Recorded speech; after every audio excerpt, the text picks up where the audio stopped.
Good morning everybody. आज हम 12वां अध्याय शुरू कर रहे हैं, भक्ति योग।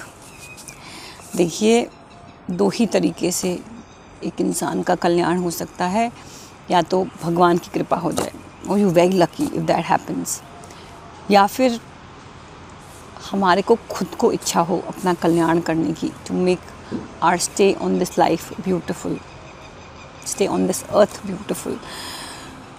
सो आप अगर वैसे ही हैं जो अपने कल्याण की इच्छा रखते हैं, तो इस चैप्टर को बहुत प्रेम से सुनिएगा। Let's start. अर्जुन बोले, जो भक्त इस प्रकार निरंतर आप में लगे रहकर आप सगुण साकार की उपासना करते हैं और जो अविनाशी निर्गुण निराकार की ही उपासना करते हैं, उन दोनों में से उत्तम योग वेत्ता कौन है? देखिए, सगुण साकार का मतलब होता है to be praying God with a certain form. जैसे हमने कृष्ण नाम के एक युवक का फॉर्म बना लिया है, एंड वी से ये भगवान है हमारे। There is a image in a head, there is a form, और उनकी एक कहानी है, उनकी एक लाइफ है जिससे हम इंस्पिरेशन लेते हैं। उनके बहुत सारे गुण हैं जो हमें आदर्श लगते हैं, and we follow it in our lifes. Long and shortest हमने भगवान को एक नाम दे दिया है, एक फॉर्म दे दिया है। और दूसरा तरीका है भगवान की उपासना का, वो निर्गुण निराकार रूप है, that you just pray to a certain power in the universe. उस पावर का कोई फॉर्म नहीं होता, वो बस एक शक्ति है, एक एनर्जी है जिसको आप प्रे करते हैं। तो अर्जुन कंफ्यूज हो रहे हैं, कह रहे हैं कि what is the right way to go about it, आप मुझे समझाइए।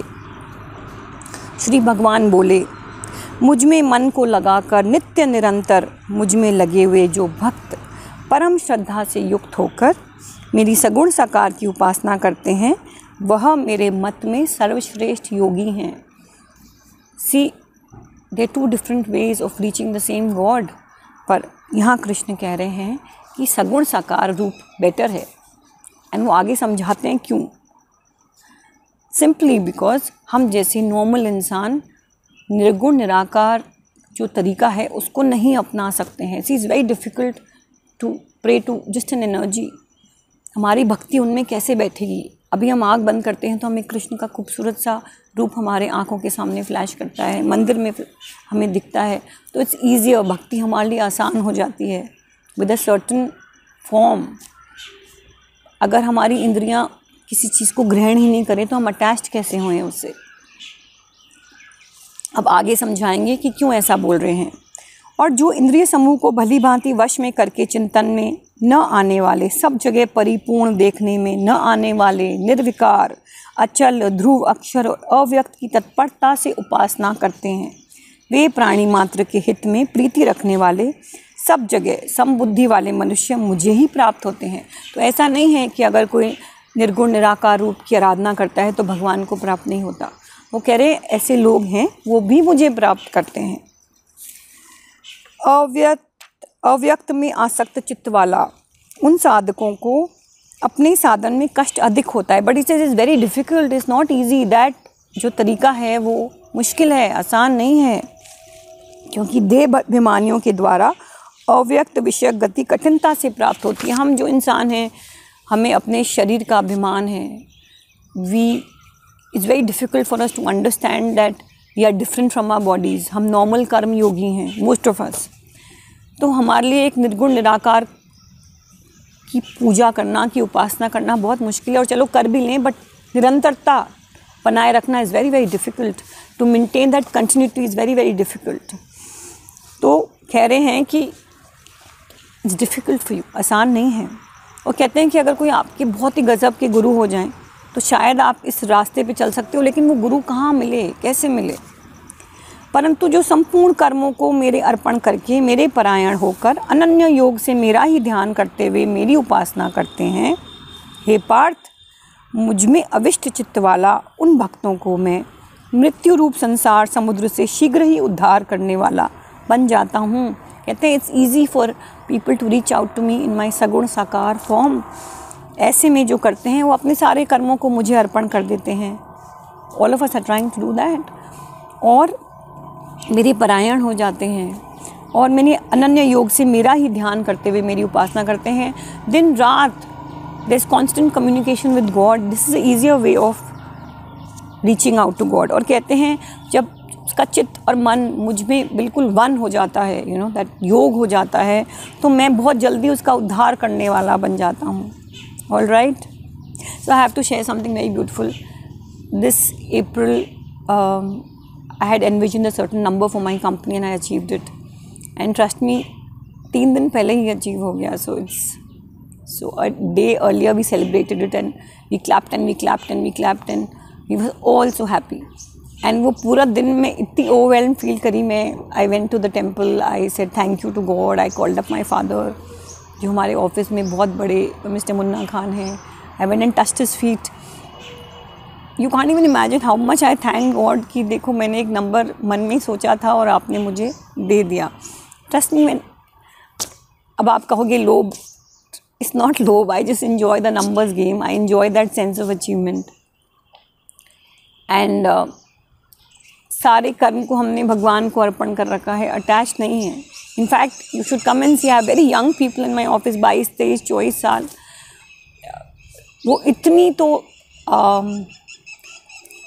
भक्ति शायद मेरे साथ शेयर नहीं करते हैं, पर वो मेरे विचार, you know, we all together in that feeling that अपने कर्मों को भगवान को अर्पण कर दो and you should see the magic that happens. Trust me, it's absolutely amazing. मुझ में मन को स्थापन कर, मुझ में ही बुद्धि को अपने मन बुद्धि को सब आपको भगवान को दे देना है. उसके बाद तू मुझ में निवास करेगा, इसमें कोई संशय नहीं है. आपको लगेगा कि भगवान का हृदय ही मेरा घर है. सो येस्टरडे राम और सीता का बड़ा ब्यूटीफुल सा प्रसंग आई वाज वाचिंग दैट. जो सीता माँ हैं वो एक कमल के ऊपर बार बार राम का नाम लिख के ऐसे जल में प्रवाहित कर रही थी. You know, she was just sitting across नदी के पास बैठी थी और वो कमल को पकड़ लेती थी और उसमें सब में लिख देती थी Ram Ram and you know वापस से उसको फैला देती थी. उधर बाजू में राम बैठे थे, वो कमलों को इकट्ठे करके उनके पास आए. He smiled and he said what are you doing. The beautiful romance was happening between them and I thought it was very sweet.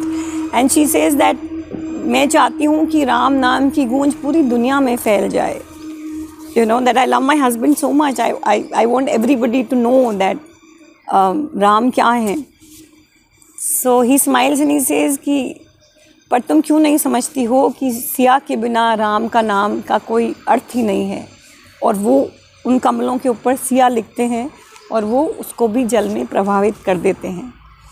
Such a beautiful beautiful love happening out there. But कहने का मतलब है सिया के बिना जैसे राम नहीं थे, वैसे वो इतना स्ट्रॉन्ग कम्युनिकेशन था, वैसे हमारा भी कम्युनिकेशन विद गॉड इतना स्ट्रॉन्ग हो जाना चाहिए. That love should be so much that before you remember yourself you should remember Krishna. या जब आप अपना नाम लें, जैसे I'd say Krishna and Komal always. See how beautiful. So आपको भी अपना नाम भगवान के साथ जोड़ लेना चाहिए. Trust me, nothing else should matter to you. आपका जो संसारिक टाइटल है, you are a Mehta or you are a Kapoor or whatever your surname is, a Sharma, just drop everything and become Krishnamay. All right, do that and trust me, it's an amazing feeling. मैं ऐसे हर किसी को बोलती नहीं जाती हूँ. I don't go around telling people, oh I'm Krishna Komal or I'm Komal Krishna. I don't do that, but in my heart वो नाम छप गया है. अगर तू मन को मुझ में अचल भाव से स्थिर अर्पण करने में अपने को समर्थ नहीं मानता. सी गॉड इज़ वेरी काइंड. वो आपको तरीके बता रहे हैं. कहते हैं कि अगर तुम कॉन्टिन्यूसली मुझ में अर्पण नहीं कर सकते हो, तुम्हें लगता है कि तुम केपेबल नहीं हो, तो हे धनंजय, अभ्यास योग के द्वारा तुम मेरी प्राप्ति की इच्छा कर. Try and practice. Practice practice makes a man perfect. We have that power of practice.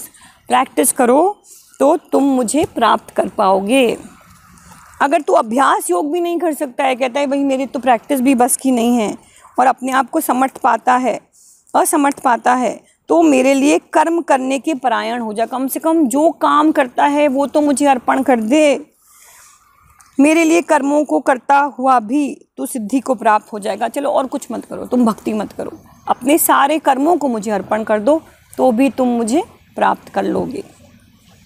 अगर मेरे योग समता के आश्रित हुआ तो इस पूर्व श्लोक में कहे गए साधन को भी करने में असमर्थ है, तुमसे वो भी अगर नहीं होता है तो मन इंद्रियों को वश में करके संपूर्ण कर्मों की फल की इच्छा तो त्याग दो।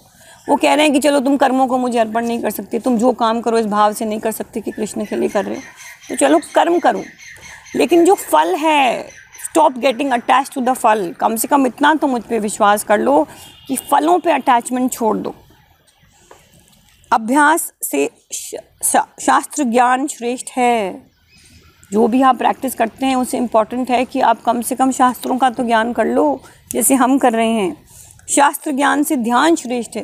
शास्त्र ज्ञान से भी इम्पॉर्टेंट है दैट आप भगवान से कनेक्शन डेवलप कर लो, ध्यान करो, जो मुझसे नहीं होता है। और ध्यान से भी सबसे ज़्यादा बेटर क्या है कि आप सब कर्मों की फल की इच्छा को ही त्याग दो। भाई इससे गज़ब और क्या हो सकता है, क्योंकि त्याग से तत्काल ही परम शांति हो जाती है। अगर आप अपने फलों से अटैचमेंट ही हटा देंगे तो क्या होएगा, परम शांति प्राप्त हो जाएगी। जैसे ही परम शांति प्राप्त होएगी automatically you will start connecting to God. चलिए विल टेक वन लास्ट श्लोक then will end it here. सब प्राणियों में द्वेष भाव से रहित। ओके, मैं आपको अगली बार समझाऊंगी। This is very detailed because it talks about the qualities that you will develop as a bhakt. So I want to do it, तसल्ली से करूँगी तो मैं आपको एक एक करके समझाऊँगी। बट इस पूरे चैप्टर में गज़ब की बात यह है, भक्ति योग है। कहीं पे भी नहीं बोला गया कि ये पूजा करो और ये घंटी बजाओ, रोज़ सुबह मंदिर जाओ, मेरे को फल दो, मेरे को फूल दो, मेरे को पत्ती दो। कुछ नहीं, कुछ नहीं, कुछ नहीं। That's the beauty of the Shri Bhagavad Gita. भगवान बस ये कह रहे हैं कि मुझसे कम्युनिकेशन डेवलप करो, और कहते हैं ये सब भी नहीं कर सकते तो कर्मों को मुझे अर्पण करो। कर्म भी नहीं अर्पण मुझे कर सकते तो भाई इतना तो कर लो कि फलों का अटैचमेंट छोड़ दो, मत लो दिन रात कृष्ण का नाम। फलों पे अटैचमेंट छोड़ दोगे तो ऑटोमेटिकली भक्त बन जाओगे और मुझे प्रिय हो जाओगे। See how beautiful Krishna loves us so much that he wants us to live life beautifully irrespective of what happens, and this is what you should try doing. ये जो जन्म आपको मिला है बहुत ही दुर्लभ है, it's not going to be easy. आसान चीज़ नहीं है व्हाट वी अचीव्ड कि हम एक इंसान बन के धरती पर उतरे हैं। It's a privilege. तो भगवान चाहते हैं कि मैंने जो आपको क्रिएट किया है और आप मेरे बेस्ट क्रिएशन हो, आप ज़िंदगी खूबसूरती से निकालो। All right, have an amazing day, take care, and till now if you not share this video with somebody, please go ahead and do it. ज़िंदगी में जितनी शांति आप स्प्रेड करेंगे उतनी शांत आप खुद होंगे। Bye bye and take care.